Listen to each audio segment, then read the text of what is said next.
किसी मनुष्य को युद्ध भूमि में क्यों भेजा जाता है? इसलिए नहीं कि उसकी योग्यता को जांचते जाए। अब ये समय है कि वो अपनी योग्यता को साबित करे।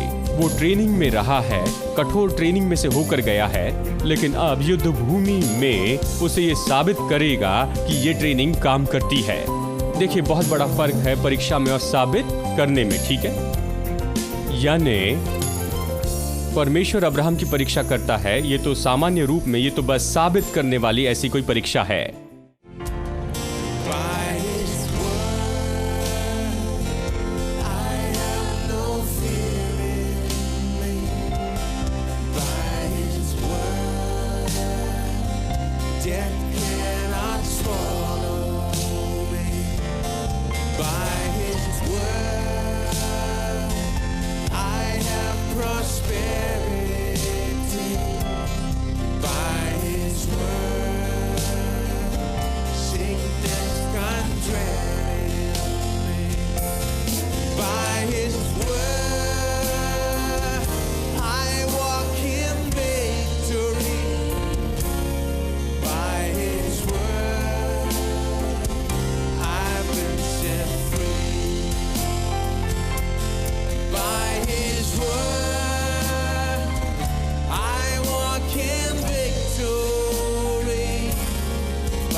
By his word, let's sing it. By his word, I have no fear in me. By his word, death cannot swallow me. By his word, I have prosperity. By his word, sickness can't dwell in me. By his word, I walk in victory. By his word, I've been set free. By his word, I walk in victory. By his word, I sing that last line. By his word, I walk in victory. By his word, I walk in victory. By his word, I've been set. One last time. By his word, I walk in victory. By his word, I've been set free.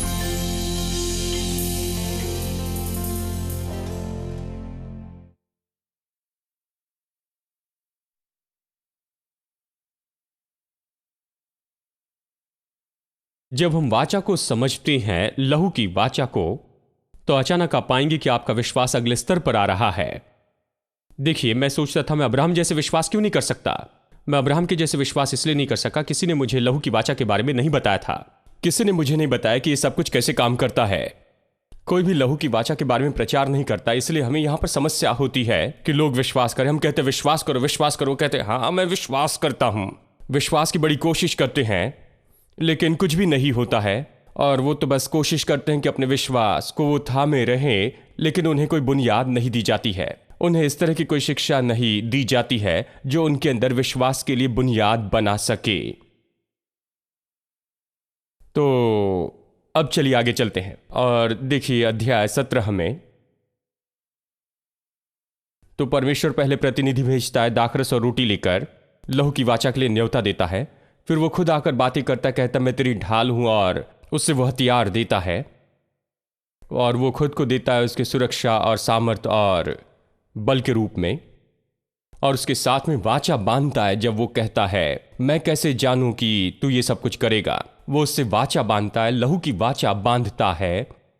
अब अध्याय 17 में चलिए वचन 1 से पढ़ते हैं। जब Abraham 99 वर्ष का हो गया, यानी 99 वर्ष का हो गया, तब यहोवा ने उसको दर्शन देकर कहा, मैं सर्वशक्तिमान ईश्वर हूं, मेरी उपस्थिति में चल और सिद्ध होता जा, और मैं तेरे साथ वाचा बांधूंगा और तेरे वंश को अत्यंत ही बढ़ाऊंगा। तब अब्राहम मुंह के बल गिर गया और परमेश्वर उससे यूं कहता गया, देख मेरी वाचा तेरे साथ बंधी रहेगी, तू जातियों के समूह का मूल पिता होगा। वो कहता है, मेरी वाचा तेरे साथ में बंधी हुई है, मैंने तुझसे वाचा बांधी और तुझसे कहा कि तू बहुत सी जातियों का पिता होगा। और फिर वो कहता है, अब से तेरा नाम अब्राम न रहेगा, परंतु तेरा नाम इब्राहिम होगा, क्योंकि मैंने तुझे जातियों के समूह का मूल पिता ठहराया है। अब वाचा की एक और घटना होती है, वो है नाम बदल दिया जाना, या नाम की लेन देन। इसे सही कहे तो नाम की लेन देन। यहां पर परमेश्वर आता है और वो कहता है, मैं अपने नाम से तुझे कुछ दूंगा, इसे तो अपने नाम में लिए चलना। जैसे पत्नी पति का नाम लेती है, ये सब इसी से आता है। विवाह एक वाचा है, इस वाचा में पत्नी पति का नाम लेती है, ठीक है। इस तरह परमेश्वर कहता है, मैं तुम्हें अपना नाम दूंगा, और परमेश्वर याहवे इस शब्द में से एक अक्षर लेता है, जिसे हिंदी बाइबल में प्रभु कहा गया है। हाँ, वो उस एक शब्द को लेता है, ये एक अक्षर लेता है, वो एच, जो अब्राम के साथ जोड़ देता है। अब अब्राहम इब्राहिम हो जाता है, बस एक शब्द जोड़ा जाता है। परमेश्वर वो एक अक्षर लेकर उसके नाम के बीच में रखता है, और सारा के साथ भी ऐसा ही करता है। क्यों? केवल इसलिए नहीं कि बस ये बहुत सी जातियों का मूल पिता या मूल माता होगी, ये तो उसका एक काम है। सबसे महत्वपूर्ण बात ये थी कि परमेश्वर चाहता था कि अब्राहम अपने आप को वाचा के व्यक्ति के रूप में देखे। मतलब वो कहता, मैंने तेरा नाम बदला क्योंकि अभी तू अकेला नहीं है, मैं वहां तेरे साथ हूं, मेरी प्रतिज्ञाएं तुम्हारे साथ हैं, मेरी सामर्थ तुम्हारे लिए है, मेरा बल तुम्हारे लिए है, मैं इन सारी बातों के बीच में हूं, और मैं तुम्हें नीचे नहीं गिरने दूंगा। जो प्रतिज्ञा की उसे पूरा करूंगा, और सभी लोग ये देखें कि तू सामान्य मनुष्य नहीं है, तू अकेला मनुष्य नहीं है, तू वाचा का मनुष्य है, तू अब्राम नहीं, तू तो अब्राहम है, तू अपने नाम में मेरे नाम को लिए चलता है, और तेरे लिए सब कुछ संभव होगा। अब देखिए, फिर से अब्राहम ने कोई सवाल नहीं पूछा, वो जानता था कि वाचा में नाम बदला जाता है। अगर परमेश्वर आकर हमसे यही कहता, अगर हम 99 वर्ष के होते, तो हम परमेश्वर से कहते कि प्रभु, जब मैं 3 महीने का था मुझे चर्च में ले जाकर मेरा नाम रखा, उस समय तू कहाँ था? और अभी 99 साल की उम्र में मेरा नाम बदलना चाहता है। सब मुझे अब्राम नाम से पुकारते हैं, तो क्यों चाहता है कि मैं इसे बदलकर अब्राहम करूं? अब्राहम में इतनी कौन सी खास बात है? अब्राम ठीक है, सब मुझे अब्राम नाम से जानते हैं, मुझे छोड़ दे। लेकिन अब्राहम समझ गया कि ये तो वाचा है, और ये तो लहू की वाचा है। परमेश्वर खुद को उसके जीवन में जोड़ रहा है, और परमेश्वर चाहता है कि वो वाचा का सहभागी हो जाए, और परमेश्वर चाहता है कि सब लोग जाने कि ये तो वाचा का मनुष्य है, और परमेश्वर की प्रतिज्ञाएं, परमेश्वर की आशीषें इस व्यक्ति के ऊपर है, परमेश्वर की कृपा इस मनुष्य के ऊपर है। और इसके लिए एच ये शब्द जो है ये दर्शाता है। बस इस एक अक्षर को रखकर परमेश्वर ने फर्क लाया। एक निर्वंश व्यक्ति को अभी बुलाया जाता है जातियों का मूल पिता, क्योंकि ये एच प्रभु के नाम से जुड़ा गया। अब कुछ भी असंभव नहीं है, सब कुछ अभी संभव है। शायद वो 99 साल का हो, कोई फर्क नहीं पड़ता है, ये जरूर होगा। आमेन। अब चलिए इसमें आगे चलते हैं। इसके बाद वचन 10 में वाचा का एक और चिन्ह है, ये बहुत महत्वपूर्ण है। वचन 10 अध्याय 17, ये मेरी वाचा है। देखिए यहां पर वाचा एक समय के साथ हो रही है, कदम ब कदम। मेरे साथ बांधी हुई वाचा, जिसका पालन तुझे और तेरे पश्चात तेरे वंश को करना पड़ेगा। तुम में से एक एक पुरुष का खतना हो, तुम अपनी अपनी खलड़ी का खतना करा लेना। जो वाचा मेरे और तुम्हारे बीच में है, उसका यही चिन्ह होगा। सब पुरुष भी जब 8 दिन के हो जाए तब उनका खतना किया जाए। तेरी पीढ़ी का हर एक पुरुष जो तेरे घर में उत्पन्न हो अथवा तेरे रुपए से मोल लिया जाए, उसका खतना अवश्य किया जाए। तो परमेश्वर यहां पर वाचा का चिन्ह देता है। वाचा का चिन्ह ये कैसा है? ये तो बड़ा अजीब चिन्ह है। ये तो खतना है, जहां पर खलड़ी का खतना किया जाता है, मांस निकाला जाता है। हाँ, अब यहां पर ऐसी बात है जिसे हम अक्सर अनदेखा करते हैं। वो जगह जहां पर खतना किया जाता है, हम इसके बारे में बात नहीं करते। पता नहीं, शायद इस पर बात करने के लिए लोग शर्माते हैं। हमारे पास हाथ पैर हैं, आंखें हैं, नाक है, शरीर में बहुत से अंग है। खतना कहीं भी किया जा सकता था, लेकिन परमेश्वर ने क्यों चुनाव किया कि खास इसी भाग का खतना होना चाहिए?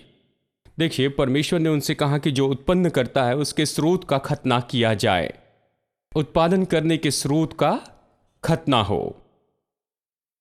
क्यों? इसका बड़ा अर्थ है क्यों उसी जगह पर, क्योंकि परमेश्वर अब्राहम से कह रहा था केवल यही नहीं कि तू मेरा है और मेरी सारी प्रतिज्ञाएं और मेरी सुरक्षा, मेरी सामर्थ, शक्ति और बल तुम्हारा है, लेकिन ये तुम्हारे वंश का भी है। हर एक जो तुमसे उत्पन्न होता है, हर एक जिन्हें तुम जन्म दोगे, हर एक व्यक्ति जो तुम्हारा वंशज है, उस पर मेरी कृपा होगी, मेरी आशीष होगी, उस पर मेरी सामर्थ और मेरा बल होगा। मेरी वाचा तो तुम्हारे और तुम्हारे वंश की है। हेलो। देखिए, बाइबल बेकार किताब नहीं कि ये और वो कहे और बहुत ही बदसूरत दिखे और कुछ गलत बातों को कहे। नहीं, बाइबल अर्थपूर्ण किताब है, हर चीज का अर्थ है। देखिए, और इसलिए परमेश्वर ने कहा इस जगह खतना करना, यानी ये तो उत्पादन करने का मुख्य स्रोत होता है। केवल अब्राहम खुद के लिए वादा नहीं करता है, इस तरह उस खास जगह पर खतना करने के द्वारा वो अपने पूरे वंश को परमेश्वर को दे रहा था। यही इसका अर्थ है। ठीक है, अब देखिए अध्याय 22 में मैं दिखा रहा हूं कदम ब कदम वाचा बांधी जा रही है। अध्याय 22 देखिए।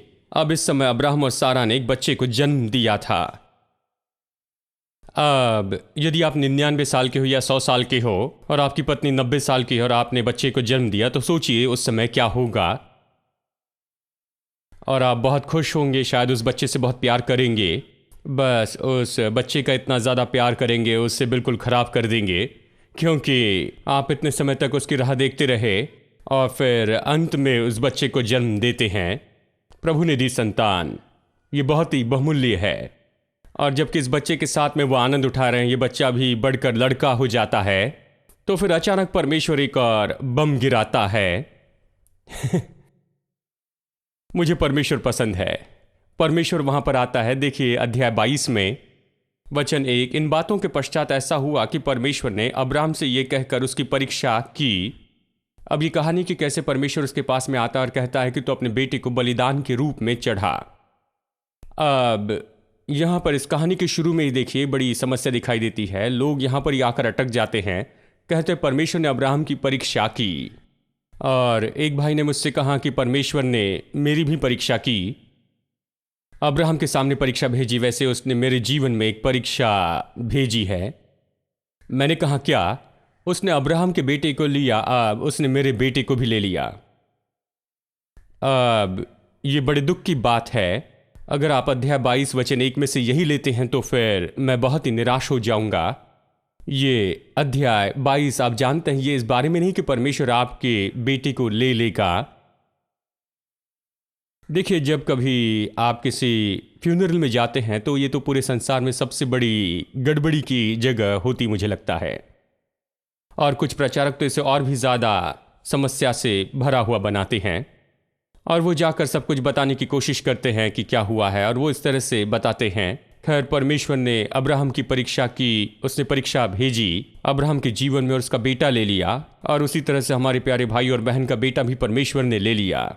मैं एक फ्यूनरल में गया जहाँ पर कहा कि परमेश्वर एक माली है जो बगीचे में आता है, और वो तो ये सामान्य कहानी बताते हैं। जानते हैं, मैंने ऐसे प्रचारक नहीं देखा जो ये कहानी न बताए। ये माली बगीचे में आता है, हजारों गुलाब के फूल में एक बहुत ही सुंदर गुलाब का फूल देखता है, कहता है मुझे बस यही चाहिए। मैं उस माली को अपने बगीचे में आने नहीं दूंगा। क्या आप आने देंगे? कोई आश्चर्य नहीं कि लोग चर्च में आना नहीं चाहते हैं, वो मसीहत को नहीं चाहते हैं। कोई आश्चर्य नहीं कि लोग मसीह के साथ में कोई संबंध नहीं रखते, क्योंकि हम ऐसा प्रचार करते हैं। यह आस्था जिसमें केवल परीक्षा और परीक्षा है, ऐसी परीक्षा है जहां पर हमारे पास की सारी चीजें परमेश्वर लेता है। किसी ने कहा भाई परमेश्वर ने मेरे सामने परीक्षा भेजी और उसने मेरा घर ले लिया। मैंने कहा परमेश्वर आपके घर से क्या करेगा? यह गंभीर बात है। हाँ, परमेश्वर ने मेरा घर ले लिया। एक भाई ने कहा परमेश्वर ने मेरी कार ले ली, मैंने 10 लाख में उसे खरीदी थी, लेकिन पता नहीं क्या परमेश्वर ने मेरी कार ले ली। एक भाई ने कहा परमेश्वर ने मेरा व्यापार ले लिया जैसे उसने इसहाक को लिया था, जानते हैं। आखिर में मुझे गुस्सा आया। जब परमेश्वर के बारे में लोग बुरा कहते हैं तो मुझे गुस्सा आता है। मैंने कहा सुनो, परमेश्वर ने कभी इसहाक को नहीं लिया।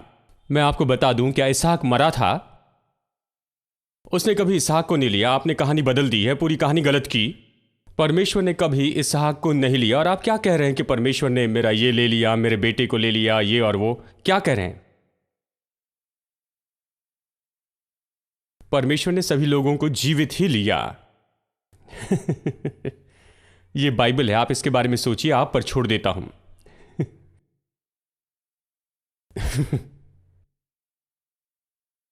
देखिए, जब आप बाइबल पढ़ते हैं, जानते हैं, आपको एक दूसरे से तुलना करनी होगी। जैसे उदाहरण के लिए याकूब 1:13, धन्य धन्य है वो मनुष्य जो परीक्षा में स्थिर रहता है, क्योंकि वो खरा निकलकर जीवन का मुकुट पाएगा, जिसकी प्रतिज्ञा प्रभु ने अपने प्रेम करने वालों से की है। जब किसी की परीक्षा हो तो वो ये न कहे कि मेरी परीक्षा परमेश्वर की ओर से होती है। कोई मनुष्य ये न कहे कि मेरी परीक्षा परमेश्वर की ओर से होती है, क्योंकि न तो बुरी बातों से परमेश्वर की परीक्षा हो सकती है और न वो किसी की परीक्षा आप करता है। अब रुकिए 1 मिनट। उत्पत्ति 22 में कहता है परमेश्वर ने अब्राहम की परीक्षा की, और याकूब 1 में कहता है कि न कोई परमेश्वर की परीक्षा कर सकता है, ना ही वो किसी की परीक्षा करता है। कौन सी बात सच है? देखिए, यहीं पर तो समस्या है। बहुत से लोग कोट करते हैं, बस इसी तरह से बहुत से लोग कहते हैं। कुछ लोग कहते हैं संतोष सहित भक्ति बड़ी कमाई है। उन्हें ये वचन बहुत पसंद है, खासकर मुझे देखने पर। वो कहते भाई कि आप जानते ये वचन है कि संतोष सहित भक्ति बड़ी कमाई है। मैं उनसे ये कहता हूं कि व्यवस्था विवरण 8:18 में ये कहता है अपने प्रभु परमेश्वर को स्मरण रख जो तुझे धन कमाने की सामर्थ देता है। मतलब क्या प्रभु ये नहीं जानता कि संतोष सहित भक्ति बड़ी कमाई है, तो मुझे और कुछ नहीं खोजना है, मुझे और किसी की जरूरत नहीं, और उसे तो इस काम में रहना चाहिए था कि मुझसे ज्यादा को दूर रखे।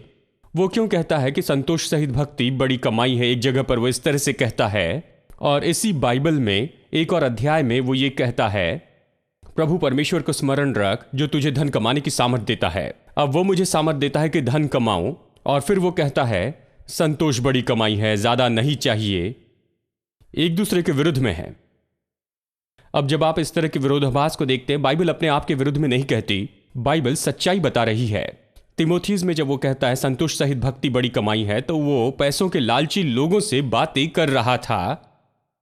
क्या पैसों के लालची हैं? मैं नहीं हूं, आशा है आप भी नहीं है। वो उन लोगों से बातें कर रहा था जो पैसों से प्रेम करते हैं, प्रभु से प्रेम नहीं करते, और उनसे वो कहता है संतोष सहित भक्ति बड़ी कमाई है। मैं भी उन्हें यही प्रचार करता था, क्योंकि पैसों से प्रेम है, परमेश्वर से नहीं।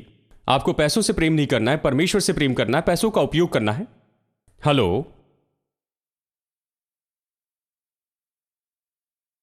वो पैसों से प्रेम करते और परमेश्वर का उपयोग करते। हाँ, बहुत से लोग हैं पैसों से प्रेम करते, परमेश्वर का उपयोग करते। परमेश्वर का उपयोग करते कि पैसा कमाए, और जब प्रभु पैसा दे तो पैसों से प्रेम करते। इस तरह के लोगों से पौलुस यहां पर बातें कर रहा था। लेकिन व्यवस्था विवरण में वो अपने लोगों से बातें करता है, कहता है स्मरण रखो तुम्हारा परमेश्वर यहोवा ही है जो तुम्हें धन कमाने की सामर्थ देता है, जैसे कि इस दिन में है। वो ये नहीं कहता कि भविष्य में धन कमाने की सामर्थ देता है, पहले ही तुम्हें धन मिल गया है, परमेश्वर ने ये तुम्हें दिया है, इसे तुम याद रखो। कहता जहां परमेश्वर ने इसे दिया है। परमेश्वर ने उन्हें धन क्यों दिया है? क्योंकि वो उसके लोग हैं, क्योंकि उसने अब्राहम से प्रतिज्ञा की थी कि वो बड़ा धन लेकर निकलेंगे। बड़े धन से वो उन्हें आशीषित करता है। ये परमेश्वर की इच्छा है। देखिए, आपको एक दूसरे के साथ तुलना करना है। ऐसे ही परीक्षा भी, एक जगह कहता है परमेश्वर ने अब्राहम की परीक्षा की, याकूब 1:14 कहता है परमेश्वर किसी की कोई परीक्षा नहीं करता। तो कौन सी बात सच है? दोनों भी सही है, इसका सही अर्थ लगाना होगा। परीक्षा ये जो शब्द है, इसका कई तरीके से अनुवाद किया जाता है। देखिए, इसका मतलब है परीक्षा करना, जांचना या साबित करना। इस संदर्भ में उपयोग हुआ है अलग अलग जगह पर कि परीक्षा करे, जांचे और साबित करे, और इन सभी का अलग अलग संदर्भ होता है, और हालांकि एक समान ही दिखाई देते हैं। परीक्षा करना, जांचना, साबित करना सामान्य एक ही अर्थ है, लेकिन इसमें फर्क है। चलिए उदाहरण के लिए परीक्षा, यानी कहिए मैं अभी वाचा के बारे में सिखा रहा हूं, और कहिए कि अगले हफ्ते वाचा के बारे में कोई परीक्षा हो। खैर चिंता मत करें, मैं नहीं लूंगा। मैं नहीं चाहता कि आप सोचे कि परीक्षा होगी और आप अगले हफ्ते एब्सेंट रहें। कोई परीक्षा नहीं। मैं परीक्षा पर विश्वास नहीं करता। ठीक है, तो कहीं अगले हफ्ते मैं आपको परीक्षा दूं। मैं परीक्षा क्यों देता हूं? मैं वो ढूंढना चाहता हूं जो मैं नहीं जानता हूं। मैं क्या नहीं जानता? मैं ये नहीं जानता कि क्या आप संदेश को समझे हैं, जो भी मैंने सिखाया क्या आप उसे समझे हैं, क्या मैंने प्रभावी रीति से सिखाया। मैं कैसे जानूंगा? केवल परीक्षा के द्वारा इसे जानूंगा। आपको परीक्षा देकर देखूंगा ये कैसा है, तब मैं अपनी सिखाने की योग्यता को जांचूंगा और आपके सीखने की योग्यता को जानूंगा कि कितना सीखे हैं। इसलिए परीक्षा दी जाती है, ये एक बात है। साबित करना ये एक और बात है। साबित करना सामान्य रूप में परीक्षा जैसे है, लेकिन ये तो इसका बड़ा अलग अर्थ हो सकता है। उदाहरण के लिए अगर आप मिलिट्री में जाते हैं, वो आपको अलग अलग ट्रेनिंग में रखते हैं, जानते हैं कि बंदूक चलाएं, टैंक चलाएं, जानते हैं हर तरह के अलग अलग साधन देते हैं। तो कई महीनों की ट्रेनिंग में से जाते हैं, मुश्किल ट्रेनिंग से जाते हैं, और फिर ट्रेनिंग के बाद फिर वो आपको युद्ध भूमि में भेजते हैं। ठीक है, मतलब वो आपको युद्ध भूमि में भेजते हैं। वो क्यों भेजते हैं? इसलिए नहीं भेजते कि आपकी परीक्षा लेके क्या आपने सीखा है या नहीं। क्योंकि आप वहां पर परीक्षा नहीं लेते हैं। वो इसलिए नहीं भेजते चलो देखते हैं क्या ये उन्हें हराते हैं या नहीं। नहीं, वो इसलिए भेजते हैं क्योंकि वो विश्वास करते हैं कि आपने इतना सीखा है, आपके पास में ये सब कुछ है कि शत्रु को हराए। ठीक है, वो जानते हैं आप क्या कर सकते हैं, जानते हैं कि आप क्या करेंगे। ट्रेनर जानते हैं आप क्या कर सकते हैं और आप क्या करेंगे।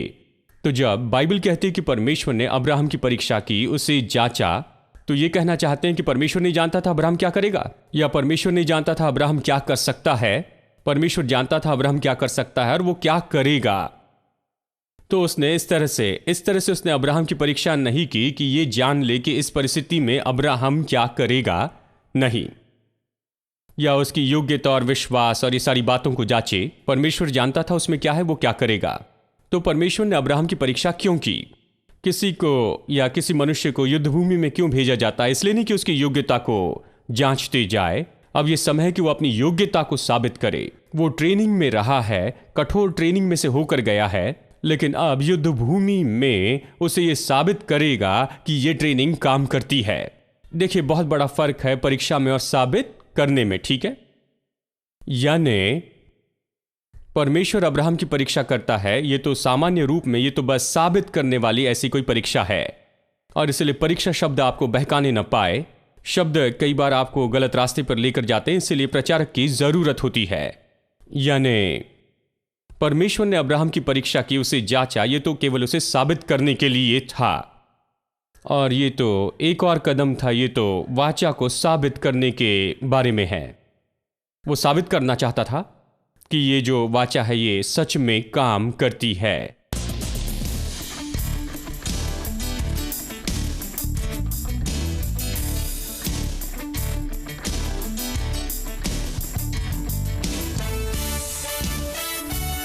Just clap our hands.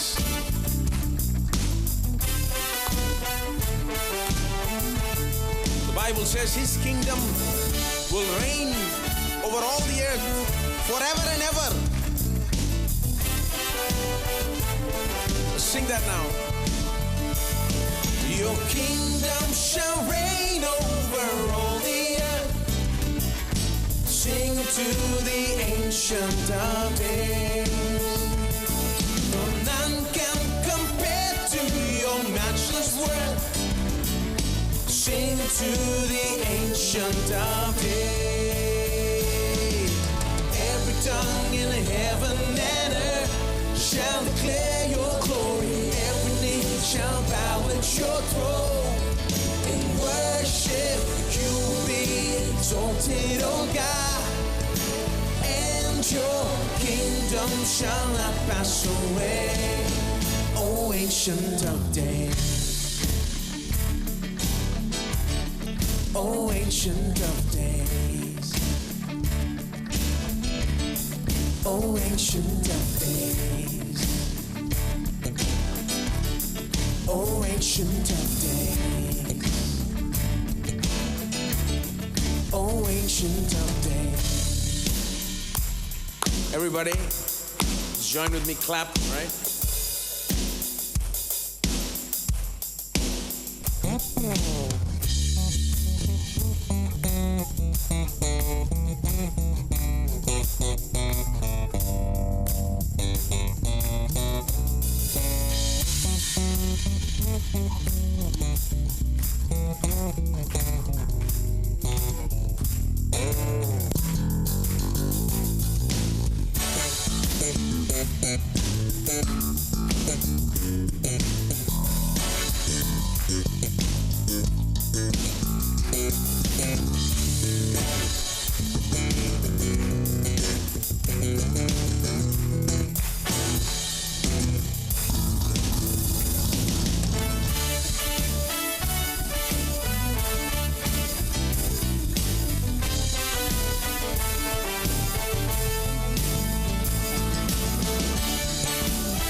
Sing, your kingdom shall reign. Your kingdom shall reign over all the earth. Sing to the ancient of days. For none can compare to your matchless word. Sing to the ancient of days. Your kingdom shall reign over all the earth. Sing to the ancient of days. For none can compare to your matchless word. Sing to the ancient of days. Every tongue in heaven and earth shall declare your glory. Every knee shall bow at your throne. In worship you'll be exalted, O God. And your kingdom shall not pass away. Every tongue in heaven and earth shall declare your glory. Every knee shall bow at your throne. In worship you'll be exalted, O God. And your kingdom shall not pass away. O ancient of days. O ancient of days. O ancient of days. O ancient of days. O ancient of days.